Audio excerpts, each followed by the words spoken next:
തദ്ദേശ തെരഞ്ഞെടുപ്പിൽ UDFന്റെ തേരോട്ടമാണ് കാണുന്നത്. ത്രിതല പഞ്ചായത്തുകളിലും മുനിസിപ്പാലിറ്റികളിലും കോർപ്പറേഷനുകളിലും UDFന് വ്യക്തമായ ആധിപത്യമാണ് ഉള്ളത്. തിരുവനന്തപുരത്തേക്ക് എത്തുമ്പോൾ തിരുവനന്തപുരം കോർപ്പറേഷൻ BJP ഭരിക്കാൻ പോകുന്നു. LDFനുണ്ടായിരിക്കുന്നത് കനത്ത തിരിച്ചടിയാണ്. ഇപ്പോൾ LDF നേതാക്കളുടെ പ്രതികരണങ്ങൾ കൂടി ഈ ഘട്ടത്തിൽ വരുന്നുണ്ട്. MV ജയരാജൻ അടക്കമുള്ള CPIM നേതാക്കൾ ഇപ്പോൾ ഈ വിഷയത്തിൽ പ്രതികരിക്കുന്നുണ്ട്. LDFന്റെ ഭരണത്തെ ജനങ്ങൾ വെറുത്തു എന്നാണ് പ്രതിപക്ഷ നേതാവ് പറയുന്നത്. UDFന്റെ കൂട്ടായ്മയുടെ വിജയമെന്നും VD സതീശൻ ഇതിനെ വിശേഷിപ്പിക്കുന്നുണ്ട്. ഇനി നമ്മൾ പോകുന്നത് കൊല്ലത്തേക്കാണ്. അരുൺ രാജ് ചേരുന്നുണ്ട് കൊല്ലത്ത് നിന്ന്. അരുൺ, ഈ കൊല്ലം എന്ന് പറയുന്നത് LDFന്റെ പരമ്പരാഗത ശക്തി കേന്ദ്രമാണ്, കോർപ്പറേഷൻ പരിസരമൊക്കെ. പക്ഷേ ഇപ്പോൾ LDFന് കാലിടറിയിരിക്കുന്നു കൊല്ലം കോർപ്പറേഷനിൽ. മറ്റു മേഖലകളിൽ എങ്ങനെയാണ് നിലവിലെ സ്ഥിതി? എന്തൊക്കെയാണ് ഏറ്റവും പുതിയ വിവരങ്ങൾ അരുൺ? ഉന്മേഷ്, കൊല്ലം കോർപ്പറേഷനിൽ അടിപതറിയിരിക്കുന്നു LDFന് എന്നുള്ളതാണ് യാഥാർത്ഥ്യം. ഒടുവിൽ റിസൾട്ട് വന്നിരിക്കുന്നത് CPMന്റെ കൊല്ലം ജില്ലാ സെക്രട്ടറി കൂടിയായ VK അനിരുദ്ധൻ കന്നിമേൽ വെസ്റ്റ് ഡിവിഷനിൽ ഇപ്പോൾ പരാജയപ്പെട്ടിരിക്കുന്നു. BJPക്ക് അവിടെ അട്ടിമറി വിജയമാണ് ഉണ്ടായിട്ടുള്ളത്. VK അനിരുദ്ധനെ ഇടതുപക്ഷം മേയർ സ്ഥാനാർത്ഥിയെ പോലും ഉയർത്തിക്കാട്ടിയതാണ്. ആ VK അനിരുദ്ധനാണ് ഇപ്പോൾ അവിടെ പരാജയപ്പെട്ടിരിക്കുന്നത്. ഈ കൊല്ലം മുനിസിപ്പാലിറ്റിയെ സംബന്ധിച്ച് ഇപ്പോൾ കോർപ്പറേഷനെ സംബന്ധിച്ച് 12 ഇടങ്ങളിൽ ഇപ്പോൾ BJPക്ക് വിജയം നേടാൻ കഴിഞ്ഞു എന്നുള്ളതാണ് ഒടുവിൽ പുറത്തുവരുന്ന വിവരങ്ങൾ. 55 ഡിവിഷനുകളിലെ ഫലം പുറത്തു വരുമ്പോൾ UDF 27 സീറ്റുകളിലും LDF 15 സീറ്റുകളിലും BJP 12 സീറ്റുകളിലും SDPI 1 സീറ്റുകളിലും വിജയിച്ചിട്ടുണ്ട്.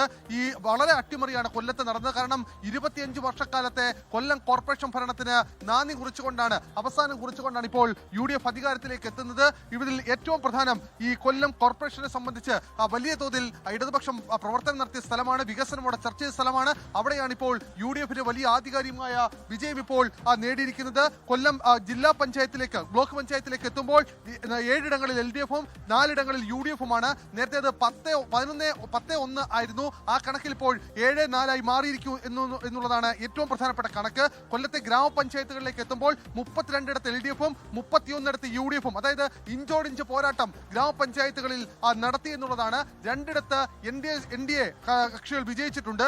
മറ്റൊന്ന്, ഈ കൊല്ലം ജില്ലാ പഞ്ചായത്തിലേക്ക് തലവൂർ ഡിവിഷനിലേക്ക് മത്സരിച്ച ഡോക്ടർ മീര വിജയത്തിലേക്ക് എത്തുന്നു എന്നുള്ളതാണ്. എഴുത്തുകാരിയും കോൺഗ്രസ് നേതാവുമായ ഡോക്ടർ മീര ആവണീശ്വരം നിന്നാണ്. ആവണീശ്വരം സ്കൂളിലെ പ്രിൻസിപ്പൽ കൂടിയാണ്. ഇപ്പോൾ നമ്മളുടെ ഒപ്പം UDFന്റെ മേയർ സ്ഥാനാർത്ഥി കൂടിയായിരുന്ന ഹഫീസ് ഖാൻ ചേരുന്നുണ്ട്. വലിയ വിജയമാണ്. 30 വർഷത്തെ ഇടതു ഭരണത്തിനാണ് അവസാനം കുറിക്കുന്നത്. തീർച്ചയായിട്ടും കഴിഞ്ഞ ഒരു 25 വർഷക്കാലത്തെ കൊല്ലം കോർപ്പറേഷന്റെ LDF ഭരണം, അതിനു മുമ്പത്തെ 5 വർഷക്കാലത്തെ മുനിസിപ്പാലിറ്റി ഭരണം, ശരിക്കും പറഞ്ഞാൽ കഴിഞ്ഞ 3 ദശാബ്ദക്കാലം കൊല്ലം തകർത്തു തരിപ്പണമാക്കി. അതിൻ്റെ ഒരു ജനവികാരമാണ് ഇന്നത്തെ ഈ തെരഞ്ഞെടുപ്പ് ഫലം എന്നാണ് ഞാൻ മനസ്സിലാക്കുന്നത്. ആഞ്ഞടിച്ചു. പക്ഷെ ശരിക്കും ഞങ്ങൾ ഇതിനേക്കാൾ കൂടുതലാണ് പ്രതീക്ഷിച്ചത്. UDF വലിയൊരു മുന്നേറ്റം പ്രതീക്ഷിച്ചു. അത് ഞങ്ങളുടെ പ്രതീക്ഷയ്ക്കനുസരിച്ച് പോകാൻ കഴിഞ്ഞില്ലെങ്കിൽ കൂടിയും LDF സംവിധാനം കൊല്ലത്തെ ഇല്ലാതാക്കി മുച്ചൂടും തകർത്ത് തരിപ്പണമാക്കി. അതിനെതിരെയുള്ള പറഞ്ഞത് ജനം കേട്ടു. തീർച്ചയായിട്ടും ജനങ്ങൾ ഉൾക്കൊണ്ട് ഈ കൊല്ലം കോർപ്പറേഷൻ മാത്രമല്ല, നമുക്ക് കേരളം ഒട്ടാകെ കാണുന്ന ഒരു UDF തരംഗം, ആ തരംഗത്തിൻ്റെ ഭാഗത്തിനോടൊപ്പം കൊല്ലം നഗരം കഴിഞ്ഞ 30 ഒരു വികസനവും ഇല്ലാത്ത, എപ്പോഴും വികസനം എന്ന PR വർക്കല്ലാതെ, ഏതെങ്കിലും പത്രത്തിൽ കൊടുക്കുന്ന പരസ്യങ്ങളല്ലാതെ കേന്ദ്ര ഗവൺമെൻറ് ആയാലും കേരള ഗവൺമെൻറ് ആയാലും കൊല്ലം കോർപ്പറേഷൻ ആയാലും തകർത്തിരിക്കുന്നു. അപ്പം തീർച്ചയായും ആ 3 ഭരണ സംവിധാനത്തിനെതിരെയുള്ളൊരു പോരാട്ടമാണ് UDF ഇവിടെ നടത്തിയത്. മേയർ സ്ഥാനാർത്ഥിയെ മുന്നിട്ടിറക്കിയായിരുന്നു UDFന്റെ പ്രചരണം. തീർച്ചയായിട്ടും അതൊക്കെ പാർട്ടി എടുക്കുന്നതില്ലാതെ പോയത് കൂടിയാണോ? എല്ലാ തെരഞ്ഞെടുപ്പുകൾക്കും കണ്ടുകൊണ്ടിരിക്കുന്നത് കഴിഞ്ഞ കുറേ കാലമായിട്ട് മുനിസിപ്പാലിറ്റിയുടെ കാലഘട്ടം തൊട്ട് വികസനമായിരിക്കും പ്രധാനപ്പെട്ട വിഷയം. വികസനം തന്നെയാണ്. വികസനമാണ് ഞങ്ങളുടെ പ്രധാന ലക്ഷ്യം. കാരണം ഞങ്ങളെ സംബന്ധിച്ചിടത്തോളം ഞങ്ങൾ ഒരുപാട് താല്പര്യങ്ങളും ഒക്കെ ഈ ജനങ്ങളുടെ താല്പര്യങ്ങൾ അതനുസരിച്ച് പ്രവർത്തിക്കും. പാർട്ടിയും UDFും ഒക്കെ ഇക്കാര്യത്തിലൊരു ധാരണ ഉണ്ടാക്കിയിട്ടുണ്ട്. ഇതിന്റെ ശില്പി ആരാണ്? UDF നേതൃത്വമാണ്. UDF നേതൃത്വം എല്ലാവരും ഒറ്റക്കെട്ട ഇക്കാര്യത്തിൽ സീറ്റ് നിർണയം മുതൽ ഒരു അഭിപ്രായ വ്യത്യാസമില്ല, ഒരിക്കലും ഉണ്ടാവാത്ത തരത്തിലാണ് തെരഞ്ഞെടുപ്പ് പ്രഖ്യാപിക്കുന്നതിന് മുമ്പ് കോൺഗ്രസും RSPയും ലീഗും എല്ലാം ഒരുമിച്ചിരുന്ന് ചർച്ച ചെയ്തെടുത്ത തീരുമാനമാണ്. അതുകൊണ്ടാണല്ലോ ഞാൻ പറഞ്ഞത്, UDFിലെ മുതിർന്ന കൊല്ലം ജില്ലയെ സംബന്ധിച്ച് അങ്ങനെ ഒരു വലിയ ഭാഗ്യമുണ്ട്. വലിയ നേതാക്കന്മാരാണ് കൊല്ലം ജില്ലയിലുള്ളത്. ആ എല്ലാ നേതാക്കന്മാരും കൂടെ ഒരുമിച്ചിരുന്നാണ് കോർപ്പറേഷന്റെ ഈ സ്ഥാനാർത്ഥി നിർണയത്തിൽ ഇടപെട്ടതും അവരൊരുമിച്ചെടുത്ത തീരുമാനമാണ് ഇതെല്ലാം. ആ തീരുമാനമാണ് ഇവിടെ നടപ്പാക്കിയത്. കൊല്ലം കോർപ്പറേഷൻ സംബന്ധിച്ച് ഏറ്റവും പ്രധാനപ്പെട്ടത് കഴിഞ്ഞവട്ടം വിമത സ്ഥാനാർത്ഥികളെ കൊണ്ട് കോൺഗ്രസ് ബുദ്ധിമുട്ടിയിരുന്നു. പരാജയങ്ങളടക്കം അങ്ങനെയാണ്. പക്ഷേ ഇത്തവണ VS ശിവകുമാർ അടക്കമുള്ള നേതാക്കൾ ഇവിടേക്ക് എത്തുന്നു. ആ കോർപ്പറേഷന്റെ ഭരണത്തെ പിടിക്കാൻ വേണ്ടിയുള്ള തന്ത്രങ്ങൾ മെനയുന്നു. ഷിബു ബേബി ജോണിന്റെ നേതൃത്വത്തിൽ പ്രത്യേക സംഘം സ്കോഡ് തിരിഞ്ഞ് കോർപ്പറേഷൻ പ്രവർത്തനങ്ങൾക്ക് നടത്തുന്നു. അങ്ങനെ ചിട്ടയായ ഒരു പ്രവർത്തനം UDF കൊല്ലം കോർപ്പറേഷൻ നടത്തി. ആ കോർപ്പറേഷൻ നടത്തിയ പ്രവർത്തനമാണ് വിജയത്തിലേക്ക് എത്തിയത് എന്നുള്ളതാണ് ഏറ്റവും പ്രധാനമായി UDF കേന്ദ്രങ്ങൾ പറയുന്നത്. മറ്റൊന്ന് ഇപ്പോൾ കരുനാഗപ്പള്ളിയാണ്. കരുനാഗപ്പള്ളി LDF ഭരിച്ചുകൊണ്ടിരുന്നതാണ്. നമുക്കറിയാം വലിയ വിഭാഗീയത നിലനിന്ന സ്ഥലമാണ് LDF-നുള്ളിൽ.